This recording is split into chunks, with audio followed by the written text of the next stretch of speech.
नमस्ते छात्रों, मैं आपके हिंदी अध्यापिका हूँ। आज मैं आपको गद्य पाठ पढ़ाने वाली हूँ। उसका शीर्षक है भाव या मनोविकार। उसका अर्थ इस प्रकार है। भाव का मतलब इमोशन, मनोविकार का मतलब फीलिंग, यानी कि इमोशन और फीलिंग। इस गद्यकार का नाम आचार्य रामचंद्र शुक्ल जी हैं। अब हम उनके बारे में पहले देखेंगे। आचार्य रामचंद्र शुक्ल का जन्म उत्तर प्रदेश के अवगाना ग्राम में सन 1884 में हुआ। उनकी प्रारंभिक शिक्षा उर्दू और अंग्रेज़ी में हुई थी। विधिवत शिक्षा ये केवल इंटरमीडिएट तक कर सके। फिर मिर्ज़ापुर के मिशन स्कूल में अध्यापक बने। बाबू श्याम सुंदर दास ने इनकी विद्वता से प्रभावित होकर हिंदी शब्द सागर के संपादन में उनको अपना सहयोगी बनाया। यानी कि निबंधकार बाबू श्याम सुंदर दास ने इनकी मतलब आचार्य रामचंद्र शुक्ल की विद्वता माने टैलेंट से प्रभावित होकर उनको अपने कामों में, एडिटिंग काम में अपने के लिए हेल्प के लिए, यानी कि मदद के लिए उनके साथ रख लिया। हिंदू विश्वविद्यालय वाराणसी के हिंदी विभाग के अध्यापक बने। डॉक्टर श्याम सुंदर दास के अवकाश ग्रहण करने पर हिंदी विभाग के अध्यक्ष हो गए। उनकी कई भाषाएं पढ़ने की इच्छा हुई। संस्कृत, अंग्रेजी, बांग्ला और हिंदी भाषा में निपुण बने। हिंदी साहित्य में वे प्रसिद्ध कवि और निबंधकार बने। उनके प्रसिद्ध ग्रंथ हैं तुलसीदास, जायसी ग्रंथावली की भूमिका, सूरदास, चिंतामणि पार्ट 1 और पार्ट 2,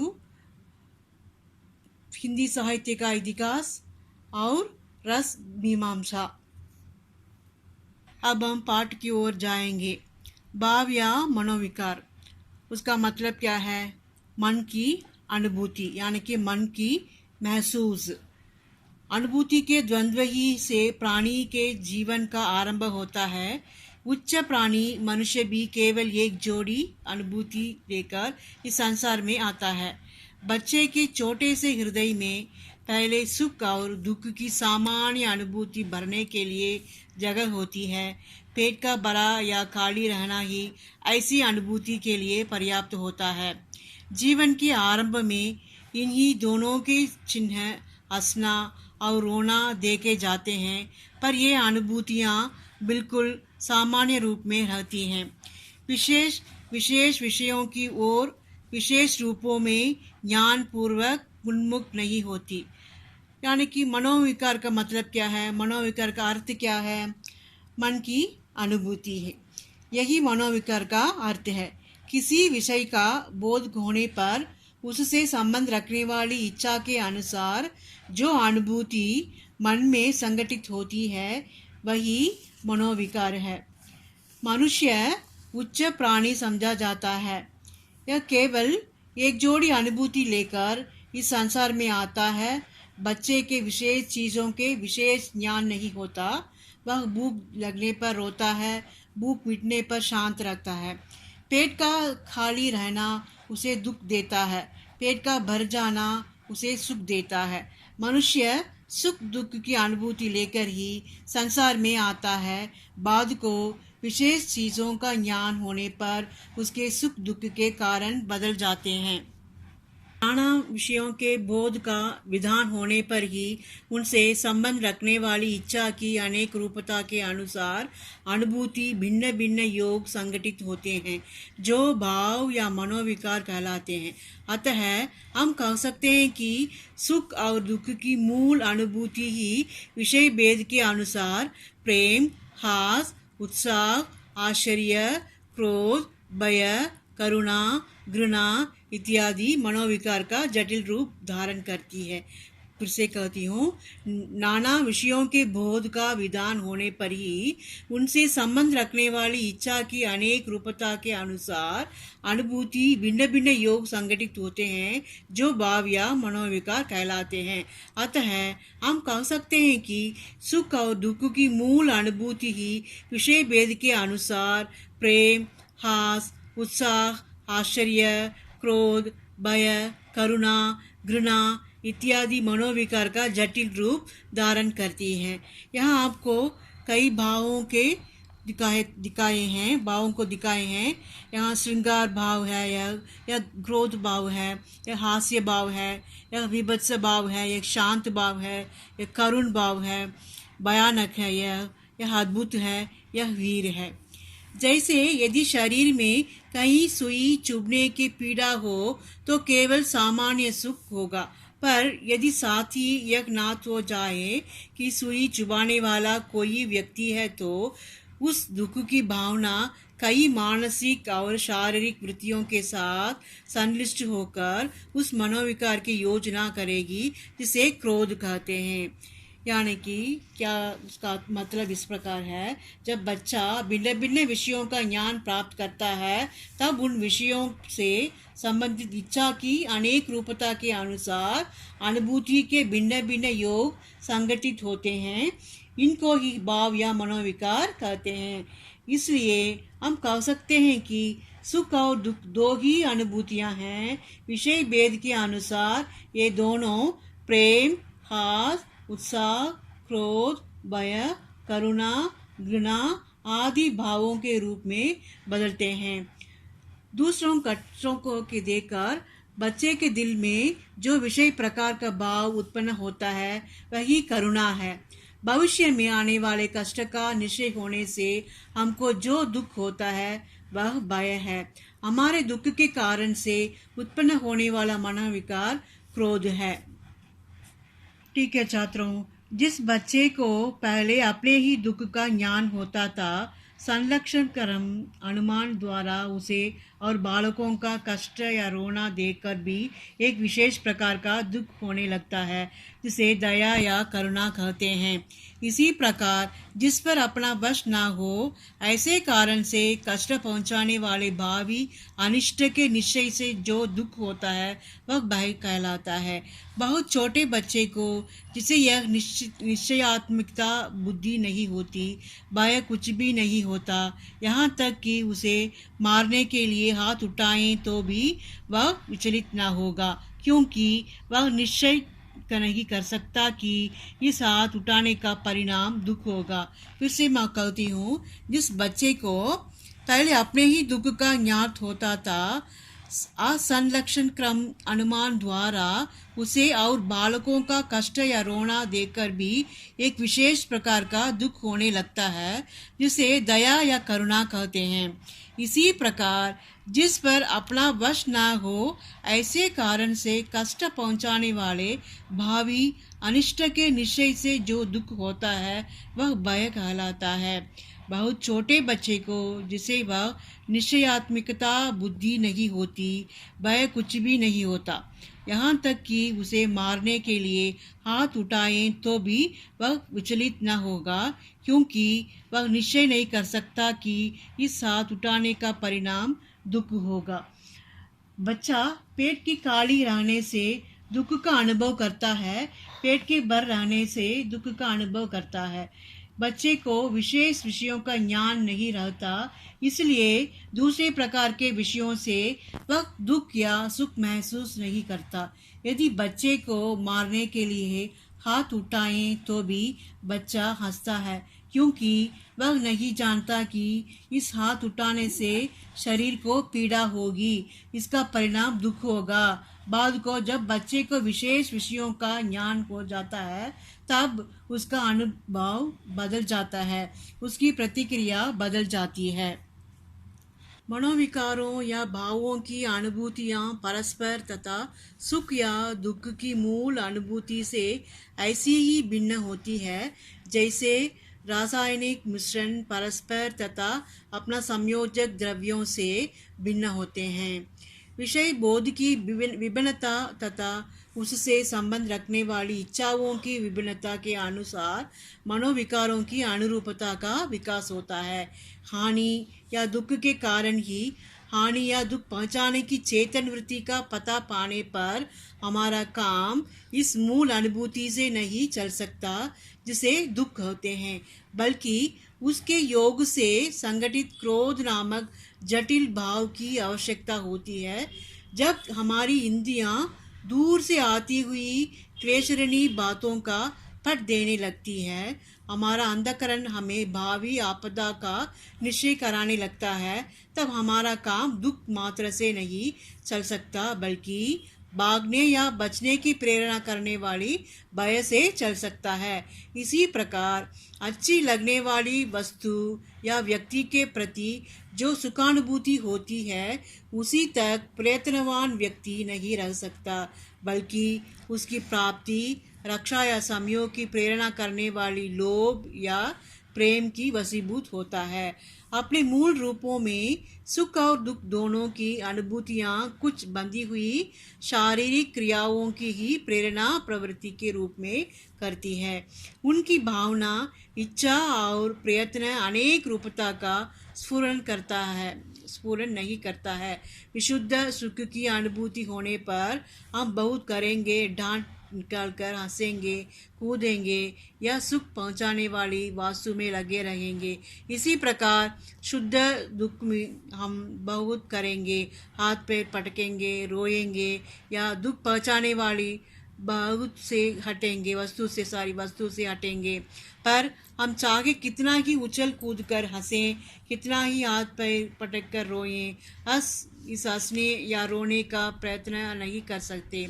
ये सुख और दुख के अनिवार्य लक्षण मात्र हैं, जो किसी प्रकार की इच्छा का पट नहीं देते।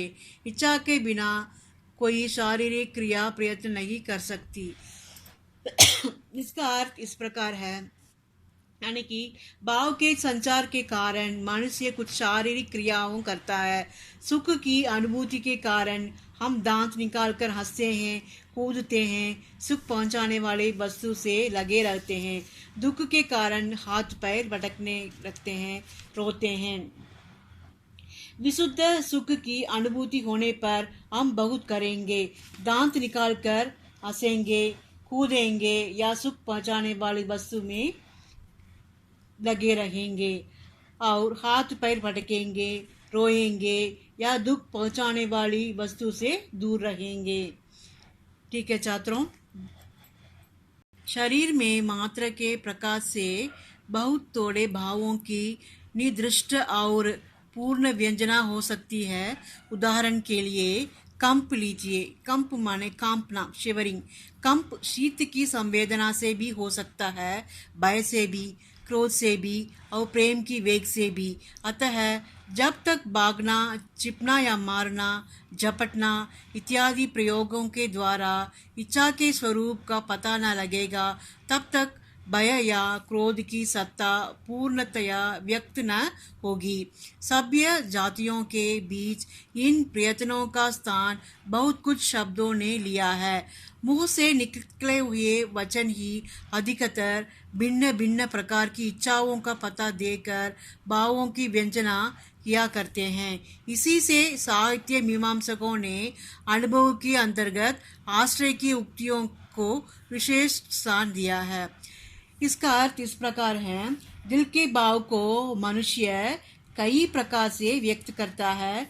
सुख पहुंचाने वाली चीज से लगा रहता है, उछलता कूदता है, दुख में हाथ पैर पटकता है। मगर सभ्य जातियों के लोग ऐसे व्यवहारों से असभ्य मानते हैं, इसलिए वे अपने भावों को प्रकट करने के लिए शब्दों का प्रयोग करते हैं। अपनी बातों से वे अपने भावों को प्रकट करते हैं। उछलने कूदने वालों को बेशरम कहते हैं।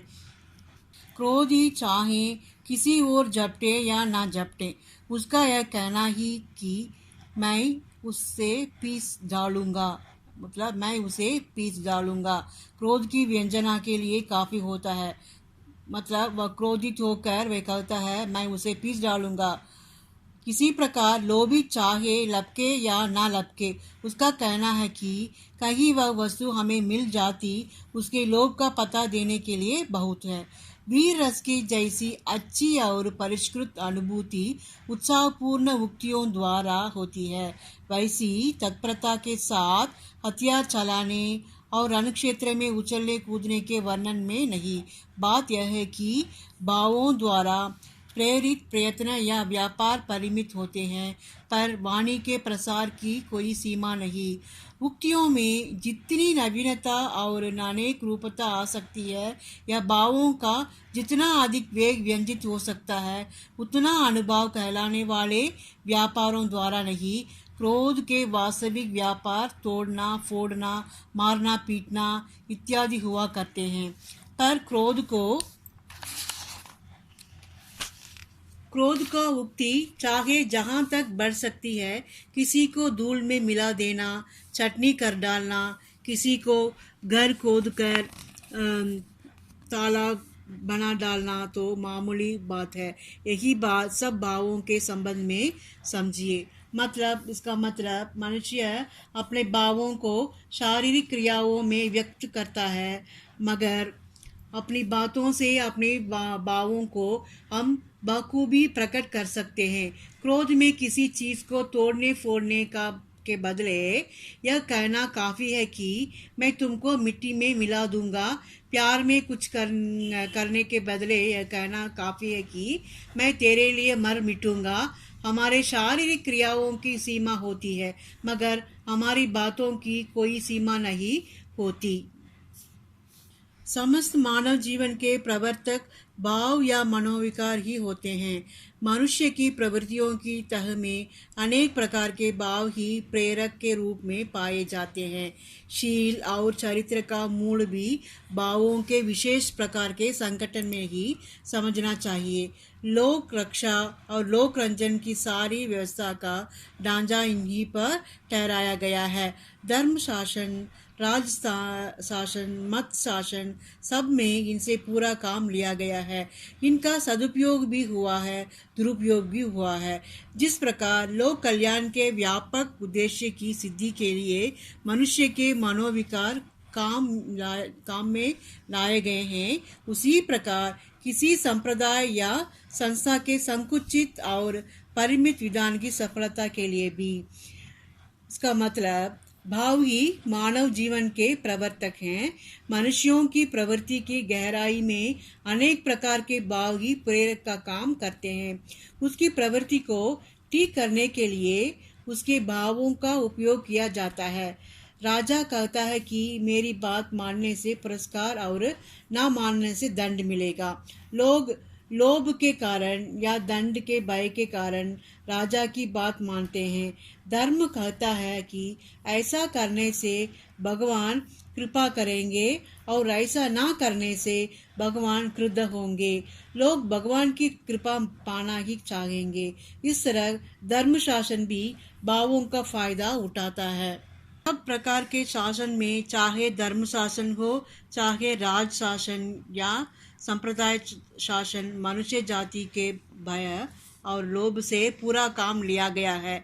दंड का भय और अनुग्रह का लोभ दिखाते हुए धर्म शासन और मन शासन चलते आ रहे हैं।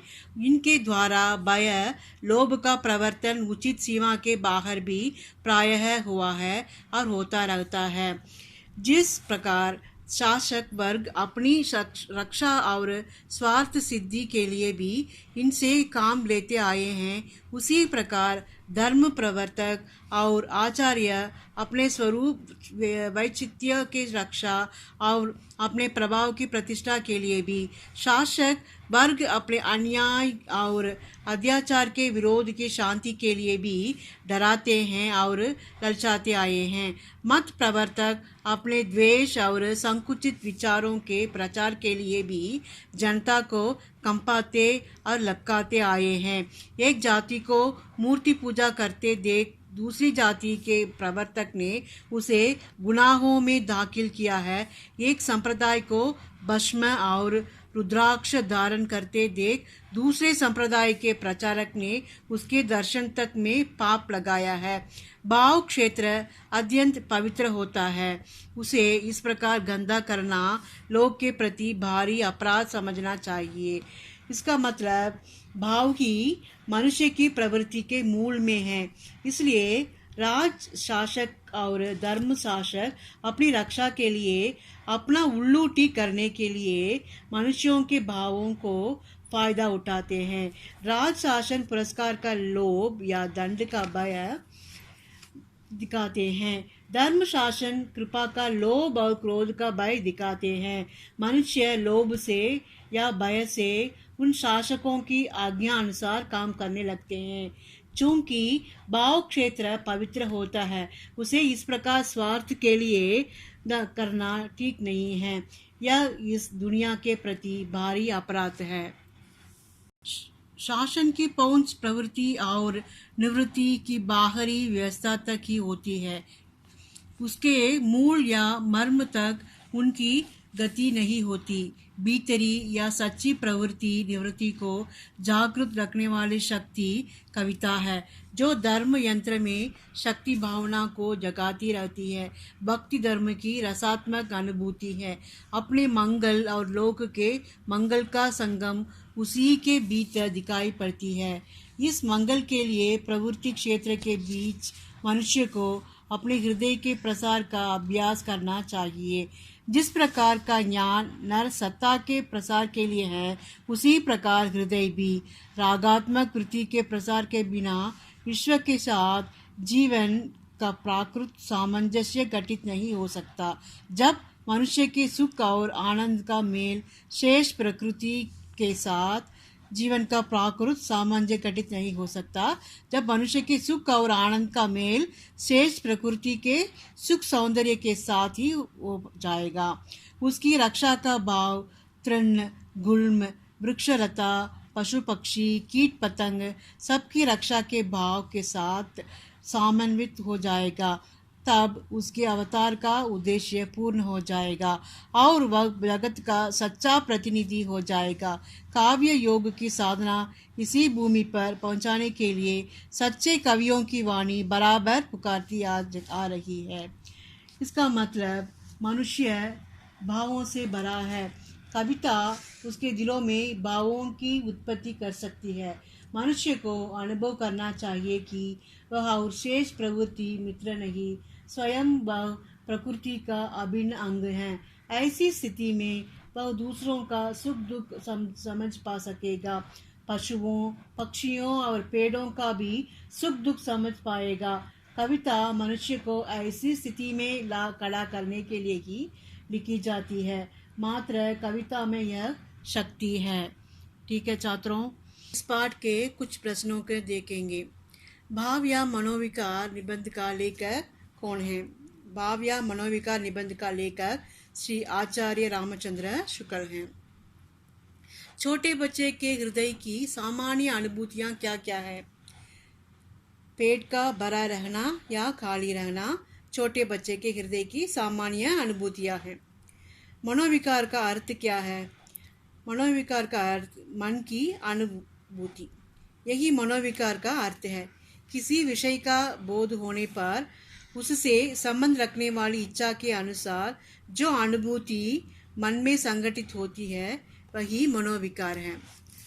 सुख और दुख की मूल अनुभूतियाँ जटिल रूप के मनोविकार के रूप में कैसे बदलती है?